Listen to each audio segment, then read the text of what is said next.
السلام عليكم. عليكم السلام ورحمة الله. ازي دكتور حضرتك؟ محمد. اه دكتور الحمد محمد. لله.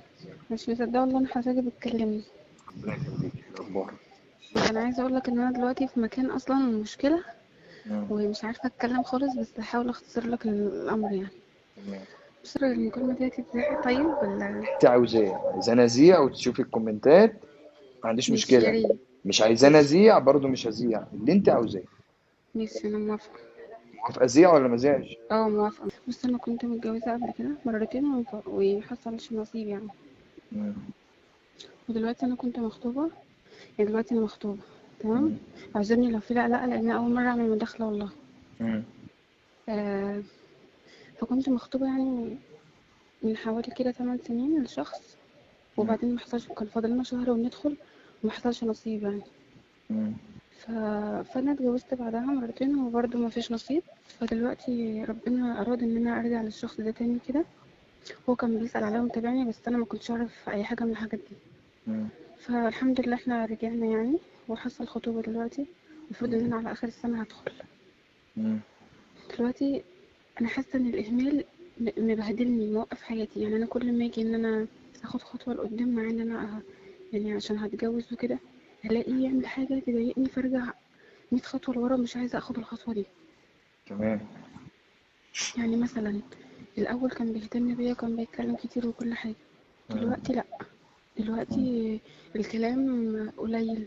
اصل عشان خاطر الشغل، والله ايوه شغال صعب في صحراء وكده، والشغل بتاعه صعب. بس يقول عشان خاطر الشغل كده يعني. تمام. فانا دلوقتي الاهمال هو اللي مضايقني جدا. وبعدين انا كل ما اجي امسك تليفونه في اي وقت، مم. الاقيه يعمل اي حاجه مش عايز يديهوني خالص. مم. اقول له مثلا هات تليفونك اعمل مكالمه، لازم يديهوني وانا وهو قاعد جنبي. مم. اسستني انا بلعب لعبه. مم. مش عارفه، بحس كده بعدم ثقه. مم. هو بيحبني جدا جدا وبيموت في التراب اللي انا بمشي عليه. مم. وهو يعني ربنا فوق سبحانه وتعالى، وانا تحت. انت يعني انا حاجه متأكدة من كبيره ده؟ جدا عنده. او انا متاكده جدا. طب انت قلقانة من لان ايه هو، طالما انت واثقة في ان هو بيحبك؟ هقول لك، بص، في الاول هو كان مبين لي ان هو يعني حريص شويه في حته الفلوس. كان مبين لي كده، وده كان طبعا مضايقني حريص جدا. ولا بخيل؟ انا كنت بشوفها بخل. اه. كنت بشوفها كده. وبعدين لما الكلام ده في الخطوبه، لما كنا مخطوبين في الاول. دلوقتي لما جينا نرجع قلت له انا بلاقي قلت له كل حاجه. قلت له لما كنت يعني هو دخل بيتنا مرتين واترفض. انا مم. رفضته بعدها. فلما جه قعد معايا واتكلم معايا قال لي ايه الاسباب. قلت له ان انا بشوف ان انت بخيل عليا، مم. وبشوف ان انت في حق، وان انت بتاع بنات لانك بتكلم بنات كتير. قال لي مم. والله ده الطبع ده اتغير ومبقاش فيا. وفعلا انا لقيت البخل ده ما لقيتوش فيه. لقيته اما بكون تعبانه بيكون واقف جنبي جدا، مم. فيحول لي فلوس. لما باجي احتاج اي حاجه من غير ما انا بقول بيعملها لي. بقيت اشوف ده ان هو حاول هو يغير لي الطبع ده. هو حاول يغيره لي يعني. هو ما اعرفش هو كان لسه موجود فيه ولا لا. بس مم. هو الطبع اللي انا كنت بشتكي منه ما بقاش موجود دلوقتي خالص. حته البنات بقى دي يا دكتور، انا متاكده يعني. اللي انا عارفاه ان هو بتاع بنات، بس دلوقتي هو اتغير. هو لما رجع المره دي اتغير جدا. 8 سنين الفرق اللي بيني وبينه بعاد. انا لقيت في حاجات كتير جدا اتغيرت. ومع العلم برضو ان هو في الفتره اللي انا وهو بعدنا فيها عن بعض، هو اتجوز مم. وطلق. يعني هو اتجوز شهر واحد، ولو ما كانش بيحبها وهو طلقها، لان ما اكتشف ان هي بتخونه وطلقها. مم. فهو رجع وهو ندمان ندم السنين. يعني دلوقتي لما بنيجي نزعل ما مم. بيكونش قادر يستحمل الزعل، بس بحس ان هو بقى ينام عادي ويسيبني زعلانه اتفلق عادي. ويقول لك اكلمك بكره. مم. بقى مثلا هو الطبع اللي اكتشفته برضه فيه من ضمن الجديد، انه مم. بقى عصبي فوق الوصف. فوق مم. العصبي جدا، واي حاجه ممكن تنرفزه وتضايقه. فانا مم. بقيت احس ان الاهمال ده، وانه يسيبني وينام، يسيبني انا انام كده وانا زعلانه ولا بعيط، وانا حد بيصعب عليا نفسي جدا. مم. فما بقيتش عارفه اتصرف معاه ازاي خالص. بقيتش عارفه اتعامل. بقيت حاسه ان انا كل ما هاجي هقرب ان احنا خلاص يعني كلها كام شهر نبقى مع بعض، احس ان انا عايزه افركش الجوازه خالص، مش عايزاها. طيب هي دي مش كده القصة ولا في انا قصة؟ مش عارفه. انت عايزه حضرتك تقول لي انا اتصرف مع الشخص ده ازاي، بص، اعمل لا ايه؟ احنا نرجع ورا شوية. انا بس عايزك يعني ايه تخليك ريلاكس شوية كده وهادية، انت برضك متوترة. يعني مش عايز انا التوتر عشان بس دوت. عشان اول مره اتكلم بس مش اكتر، مش مصدقه اللي هو حصل مقارنه، ما انا كنت بحسب ان ده عادي يعني. بصراحه ناس تعرفوهم وكده، بس يعني الله لا اعلم ان خالص، انا عمري ابنهم ما بقى كلمت كده. حد اعرفه، لا لا لا. هو احنا اصلا ملاحقين على الناس الغريبه عشان نكلم حد نعرفه؟ انا متاسفه والله لان لا انا لا بشوف كده، بعتذر لحضرتك. لا لا خالص. بص، احنا يعني نيجي ايه ورا شويه. انت اتجوزت مرتين وانفصلتي، تمام. تعرف السبب ايه؟ طيب. هو ما فيش يعني اول حد كان بيسمع كلام والدته جدا، وكان عايزين يتحكموا فيا باي طريقه، حد ليه شخصيه مستقله، بحب امشي برايي وراي الشخص اللي معايا فقط، مش حد تاني هو اللي يمشيني. ده اول حد. تاني حد ده انا كنت خدته عشان هو كان صعبان عليا، ظروفه كانت صعبه جدا، وانا وقفت جنبه وساعدته في كل حاجه. هو يعني ما انت كانش. اتجوزتيه عشان صعبان عليكي؟ اه ودي كانت غلطه كبيره جدا، طب انت اكبر عندك غلطه في اولاد؟ حياتي. لا لا الحمد لله ما فيش. يعني لو الجوازه الاولانيه خلفتي ولا الثانيه؟ لا. قعدتي معاهم قد ايه؟ قعدت مع الأولاني سنتين، ومع التاني سنتين ونص. التاني ده اللي خلاني سبته، إن هو كمان اكتشفت إن هو بيشرب، وفي مرحلة مش طبيعية ممكن كانت لا، تدمرني. احنا كده الاولاني خلاص ما فيش حاجه تربطكم ببعض، لا اولاد ولا حاجه، والتاني لا برضو لا ما لا فيش لا اي حاجه اه تربطكم لا ببعض. لا يعني هو خالص الكلام خالص. دلوقتي على اللي كنت بتحبيه قبل ما تتجوزي وهترجعي له تاني. أيوه. هو الكلام دلوقتي على ده. طيب. أيوه. سيبك منه هو بقى خالص، اركنيه على جنب. تمام. انت بتحبيه؟ أيوه. طيب. اهلك رفضوا ليه لما جالك قبل ما انت تتجوزي؟ هما مش هما اللي رفضوا، أنا اللي قلت لأ، مش هما. أنا اللي قلت لأ مش عايزاه. ليه؟ كنت مفكرة إن مع هو انك لسه كنت بخيل زي ما بتحبيه هو. مثلا. كنت مفكرة ان هو لسه بخيل زي ما هو، انه لسه بتاع بنات، وان انا كنت انا خيالي يا دكتور ممكن يكون واسع شوية، ان انا ممكن يكون حاطة في دماغي ان انا لا قدر الله لا قدر الله ممكن ارجع بيت الاقي حد. هو طبعا مش هيعمل كده، بس انا كان خيالي بيسرح بيا لحاجات كتير. ما بيغيرش ده مش يبقى انا اسف، ما ايوه بيغيرش يا طبعا، دكتور. بس غيري بس ما تشكيش في حاجات انت بتقولي انها ايوه. مستحيل انه يعملها، ومستحيل طب هي أمم. مستحيل، بتفكري فيها ليه لما هي مستحيل؟ الشيطان بيدخل لي من الحتة دي جدا. هي دي المشكله. طيب.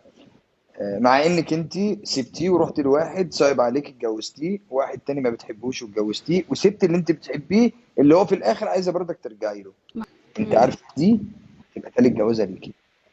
عارفه تالت يعني ايه جواز تالت؟ اه. عارفه يعني ايه ايوه. تالت جوازه ليكي؟ عشان كده انا كلمت حضرتك والله. يعني وبعدين تالت وعلى جوازة فكرة ليكي دي أمم. لو انت ما بقيتيش واثقة مليار المية ان انت هتتجوزي، مش هتقعدي سنتين وتتطلقي، خليكي قاعدة أمم. ما تتجوزيش. هو ده اللي انا كلمت كلام بعد حضرتك فيه. كده هيبقى عندك انت. ليه؟ تمام. يعني الاول وحش، ماشي، تمام. والتاني وحش، ماشي، والتالت كمان وحش، فانت خليكي انا عارفه ان اي متأكدة. حد يسمعني ممكن يقول ان انا السبب من عندي، لكن والله ربنا العالم ان انا خلي بالك، هو ده يعني هو ده في الاخر اسمه نصيب، ده ملوش علاقة. سيبك من كلام الناس، انا بس بتكلم في ايه، حاجات هتقابليها. طب ماشي، انا في نقطه بس عشان كنت ناسيها برضو. انا لما جيت اتكلمت معاه في حكايه المرتب، بقول له انت مرتبك كام عشان اعرف دنيتي مثلا ماشيه ازاي. عادي اي حد المفروض انت تقول لي من نفسك انا مرتبي كذا كذا كذا، وهنعمل كذا ونسوي كذا. لا قال لي لا، لا لا، انا ما هو بحبش برضك حد بص بص يعرف بص حاجه عن برضك انت المرتب. بس عشان انت برضك عايزه تكتفي الموضوع شويه. يعني مثلا والله ابدا. هو مش طبيعي ان اي حد يعرف انا دخلي ايه. لا تمام. طبعا بس هو ده انا مش مش اي حد. طبيعي. طب هو انا اي حد بص، طيب؟ لا ما طبعا انا هكون لا. بص مراته. بص بص في راجل اتفضل. ممكن مثلا انا مثلا ما تمام. تعرفش مراتي انا بيخش لي ايه في اليوم، بيخش لي ايه في الشهر لا، هي ملهاش، هي ليها ان هي متطلباتها بتجيلها. تمام. تمام. انما قصه بقى طب انت بتاخد ايه، طب هات انا اشيل لك فلوسك، طب هات انا اصرف على البيت، طب لا طبعا ده طبيعي برضه لو هو بيعمل كده، دي مش حاجه تعيبه. تمام. لو هو مش بيديك التليفون انك تمسكي وتعملي، ممكن تمام. يكون في حاجه مش عايز يخليك تشوفيها تزعلي. يعني تمام. برضه ده انا مش شايف ان هو يعيبه برضه. تمام. الحاجه الوحيده اللي انا بقول لك ان هي ممكن تخليه قدامي اقول لك لا، لو هو معاه تمام. وبخيل. تمام. بصي، لو هو معاه وبخيل اي حاجه في الدنيا ممكن تغيريها، الا انك انت تغيري واحد بخيل تخليه بيصرف. لا لا لا، ده مش هيتغير. طب وحكاية عدم الاهتمام يا دكتور، وإن هو بقى عصبي فوق ما أنت متخيل. برضو يعني ده قصه إيه؟ عصبي، بص هي قصه عصبي. طب انت بتعملي ايه بيخليه عصبي او يعصبه؟ هو لا ما بعملش حاجة، هو من أقل انت حاجة ممكن برضك بيتعصب. انت ممكن برضك تكون طلباتك رخمه شويه. يعني انت والله مثلا، العظيم ده أنا مش ما بطلب هو حاجة مش خالص. بتطلبي، ما هو انت مش بتطلبي، انت ممكن تقولي له ايه، الو، ايوه، بقول انا حاسه ان انت بتخني، انا الشيطان دلوقتي بيقول لي مش ان انت للدرجة دي. بتخني. مش للدرجة دي يا دكتور، لا اديني يقول. مثل حصل عشان اقدر احلله هو عمل كده ليه. في العصبية يعني.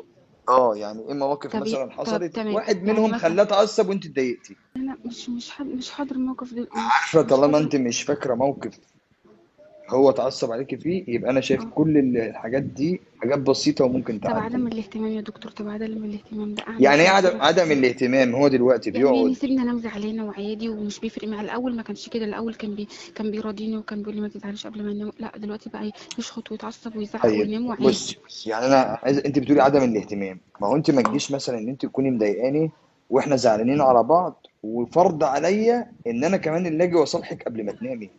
لا، طب ما هو انت برضك عامله حاجه مضايقاني فيها، فطبيعي ان انت هتنامي زعلانه، نامي زعلانه، ما هو انت مضايقاني. انت مين قال لك ان انا مش نايم زعلان؟ سيبك من الموضوع ان انت ايه لما بتيجي تنامي زعلانه هو ما بيتصلش ويصالحك. لا، التاني دي ممكن هو يكون عايز يعمل ايه، اللي هو طب برضك ايه، ما هي لما تضايقني وانا اللي اجي اصالحها هتفضل كل يوم تضايقني. طبعا في طب راجل بيعمل لنفسه يعني كاريزما في الحته دي، ان تمام. ما ينفعش ان هي مضايقاني وانا اللي اجي اصالحها، طب ما هي هتضايقني طب على انت شايف طول. طب انت شايف يا دكتور انا اتصرف ازاي؟ اعمل ناخدها ايه؟ بس اكمل واحده الخطوه واحده. دي ولا اعمل ايه؟ ما انا يعني انا خايف معاك انت بالذات، اقول لك كملي الخطوه دي عشان انت دي مش خطوه، دي تالت خطوه. ايوه ايوه ايوه ايوه. تالت خطوه مش خطوه اولى. اعمل ايه طيب؟ انا مش عارفه. انا برضك عارفه ان هي يعني صعبه، عشان كده انا لجأت لا، هي لك. القصه مش صعبه برضك، انا مش شايف حاجه جامده. خليني اقول لك اجلي شويه، انا مش شايف حاجه جامده في كل ده. يعني انا انا شايف معنى ان انت كلام حضرتك مثلا، ادي فرصه اخيره طيب ولا اهو اعمل ايه؟ هتدي مش عارفه. فرصه، قولي لي حاجه تخليني اقول لك اديله فرصه. انا مش عارفه. انا انت ما هو مش كويس عارفه. معايا ومحترم، هو بصي كويس جدا بصي بصي واهله انت كويسين جدا معانا. بصي انا اقول لك انت قصتك ايه من الحاجات اللي حصلت لك من الاثنين الاولانيين. مم. بقى عندك يعني ايه رعب من الدخله ومن الجواز، ان انت ايه يحصل لك زي ما حصل لك في المرتين اللي قبل كده. جد فده جد. توتر منك انت. خلي بالك هو ممكن يكون كويس جدا معاكي، وممكن يكون محترم جدا معاكي وبيحبك جدا، انت خايفه تقدمي الخطوه ترجعي تندمي زي ما ندمت مرتين قبل كده، طب بس انت انا كده حضرتك بتظلميه، خلي طب انت بالك. رأي حضرتك اعمل ايه طيب؟ اعمل ايه يعني؟ انا رايي يا بنت الناس هو بيحبك. ايوه. متاكده انه بيحبك؟ انا متأكدة من ده. طيب حاسه. بيحبني اكتر ما انا ما بحبه. طب جميل، طب انت عاوزه ايه تاني؟ يعني انت عاوزه ايه؟ انا شايف كل اللي انت بتقوليه ده تفاهات. تعالي اوريكي، يعني اوريكي ليه، انت نفسك شفتي، انت معاكي قصتين عشت فيهم.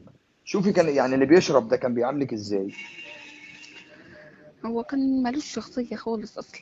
انا كنت راجل وست. لا طبعا مفيش مقارنة، مفيش مقارنة. ولا بالاول ولا بالتاني. لا لا، مفيش انت مقارنة مش خالص. محتاجه ان انت تسالي حد مجرب قبل كده، لان انت مجربه بدل المره اتنين. يعني انت اللي تفيدي الناس، لا بلاش ده عشان ده لا حصل معايا، انت حصل معاكي برضه كذا حاجه قبل كده. تمام. فهو بيحبك. يعني انا ما دلوقتي يا دكتور انا تظلموهوش بكلمه عشان يعني. انت في حياتك حصل لك مطبين قبل كده. يعني راجل بيحبني وواثق فيا وشاريني وهيتجوزني، يعني بعد عمر طويل، وانا اتجوزت مره واتنين وبرضك هو لسه بيحبني وبرضه شاريني، رفضته قبل كده ورجع لي تاني وبرضه هيتجوزني. انا شايف مم. ان الولد كويس، حرام ان انا اظلمه معاكي، انت ظلماه.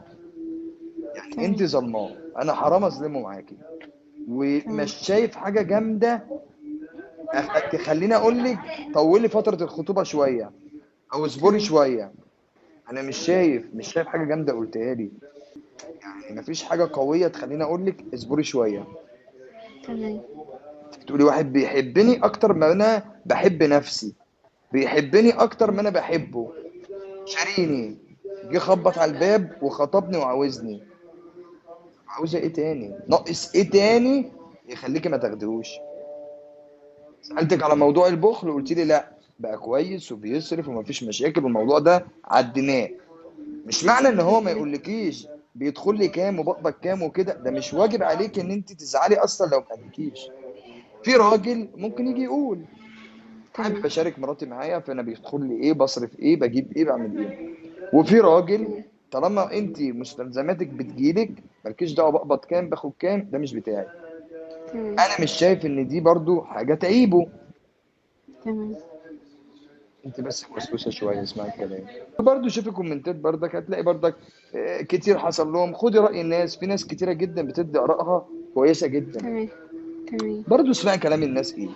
هل انت في حاجه عشان الكومنتات لما تيجي في حاجه ناسيها عايزه تقوليها حصلت منه او بيعملها؟